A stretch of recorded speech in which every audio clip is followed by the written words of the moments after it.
For most of human history, capitalism didn't exist. And yet, we act like it's the natural order of things, like it's always been here, and always will be. But what if I told you that capitalism, this system we think is permanent, might be in its final stages, and that something else is already beginning to replace it?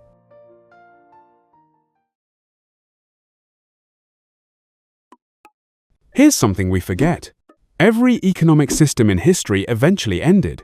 Feudalism seemed eternal to the people living under it. They couldn't imagine a world without lords and serfs, until suddenly, they could. Slavery was considered economically necessary for thousands of years. The Roman economy depended on it. The American South couldn't imagine cotton production without it, and then it ended.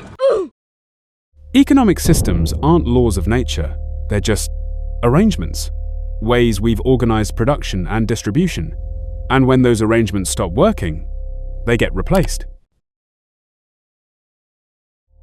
So the question isn't if capitalism will end. The question is, what's replacing it? And is it already here? Let's start with the big problem capitalism is facing right now. It's becoming a victim of its own success. Capitalism works on a simple principle. Someone owns the means of production, hires workers, pays them wages, and sells products for profit. The workers use their wages to buy products. The cycle continues. But here's what's breaking. Automation.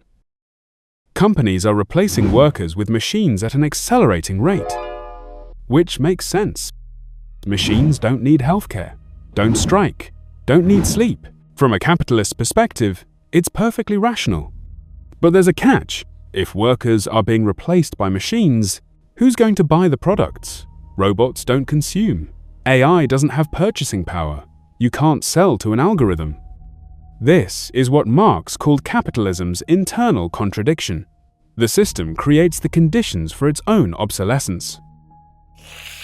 Every efficiency gain, every worker replaced, every process automated, it's all moving toward a future where the fundamental logic of capitalism stops making sense. And it's already happening. Wealth inequality is at historic levels, not because of policy failures, but because of policy successes. The system is working exactly as designed. It's just that the design is becoming incompatible with a functioning society. So, if capitalism is dying, slowly, messily, but inevitably, what replaces it?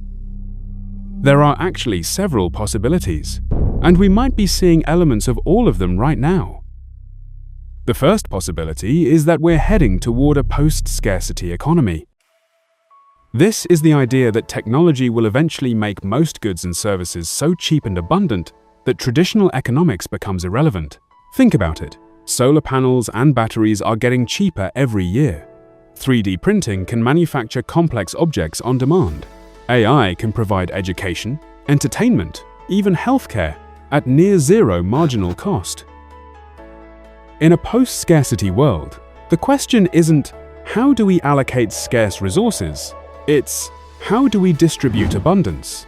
And that requires a completely different economic system. Some call it fully automated luxury communism, others call it the Star Trek economy. The idea is that when machines do most of the work and resources are abundant, we don't need markets to allocate everything. We don't need to sell our labor to survive. This is where ideas like universal basic income come in. If machines are doing the work, how do people survive? You give everyone money just for existing, not as welfare, as a dividend from our collective technological inheritance. Sounds utopian, right? But parts of it are already happening. Information wants to be free, and increasingly, it is. Wikipedia, open source software, free online education. These are post-scarcity systems operating inside capitalism. The question is whether we can extend that logic to physical goods and services. But here's the darker possibility. We're not heading toward post-scarcity utopia. We're heading toward neo-feudalism. This is the scenario where automation doesn't liberate us. It just concentrates power even further. A tiny elite owns the machines, the algorithms, the intellectual property. Everyone else is redundant. In medieval feudalism, lords owned the land, which was the primary means of production. Peasants worked the land and gave most of the output to the lord. In neo-feudalism, tech billionaires own the algorithms, the platforms, the AI. We provide the data, the attention, the content. They extract the value. You're not a worker anymore. You're a serf with a smartphone. You don't own the tools you use. You rent everything. Your car, your home, your software, even your DNA data. You're granted access to these things, but never ownership. And the tech billionaires, get richer while democratic institutions weaken. They're not accountable to governments. They are the government, in effect. They control communications, surveillance, even currency through crypto. This isn't science fiction. Look at the gig economy. You're technically self-employed, but the platform owns everything. You're technically free, but the algorithm controls your livelihood. It's feudalism with apps. Here's a third possibility, and it's already quietly growing: cooperative economics. Instead of companies owned by shareholders who don't work there, imagine companies owned by the workers themselves. Instead of profits going to distant investors, they go to the people doing the actual work. This isn't theoretical. The Mondragon Corporation in Spain is a federation of worker cooperatives with revenues in the billions.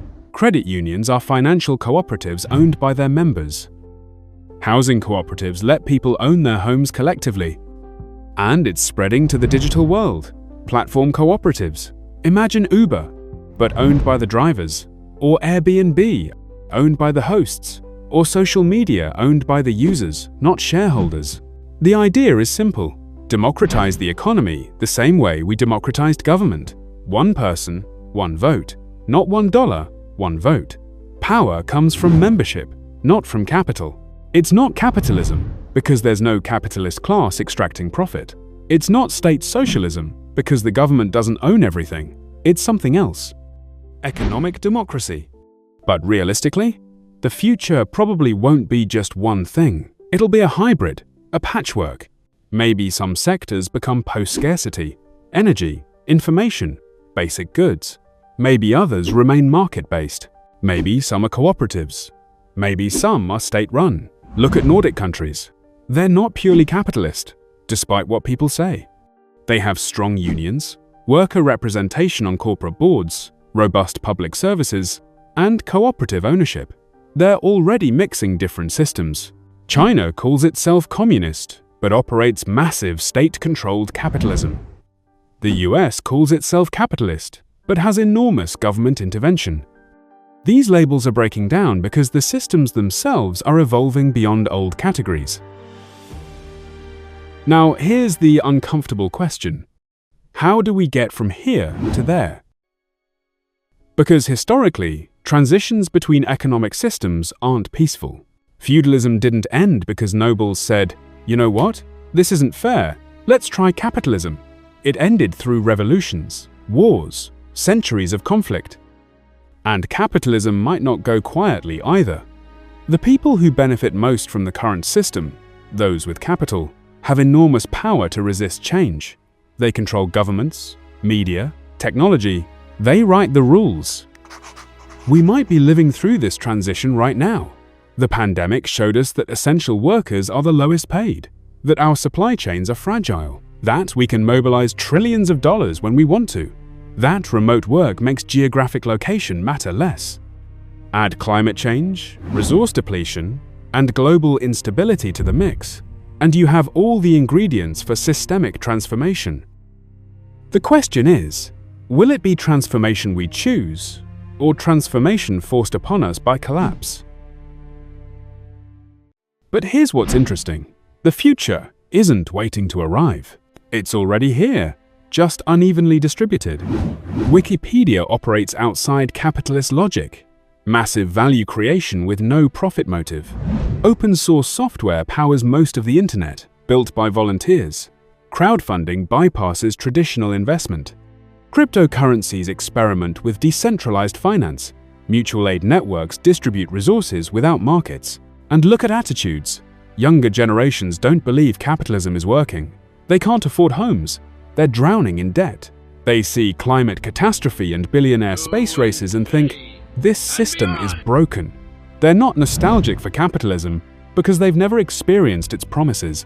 They've only experienced its failures. So maybe the question isn't, what comes after capitalism? Maybe it's, what are we building right now that will outlast it? Here's what really keeps me up at night. What if we're asking the wrong question? We assume we need an economic system, capitalism, socialism, whatever. But what if the future isn't another grand, totalizing system? What if it's just different arrangements for different contexts? What if some things are handled by markets, some by governments, some by cooperatives, some by algorithms, some by gift economies, some by commons management? What if we stop trying to fit everything into one ideological framework? Because that's another thing capitalism taught us, that there's only one way to organize an economy, that competition and profit maximization are human nature, that there is no alternative. But there are always alternatives. Humans have organized their economies in countless ways throughout history. We invented capitalism. We can invent whatever comes next. So, what comes after capitalism? Honestly, I don't know. Nobody does. But I know this. Capitalism as we know it is changing, whether we like it or not. Automation, climate change, inequality. These forces are pushing us towards something different. We could end up in a post-scarcity paradise where technology liberates us from drudgery. We could end up in neo-feudal dystopia where a tiny elite owns everything. We could build cooperative democracies. We could cobble together hybrid systems that work better than what we have now. Or we could cling to a dying system until it collapses entirely, taking civilization with it. The future isn't predetermined. It's a choice we're making right now, through policy, through technology, through culture, through how we organize our communities and economies. So maybe the real question isn't, what comes after capitalism? Maybe it's, what do we want to come after capitalism? Let me know in the comments. What economic system do you think is emerging? Are we heading toward utopia, dystopia, or something in between? And what role do you think you play in shaping what comes next? Thanks for watching. And remember, every system seems permanent. Until, suddenly, it's not.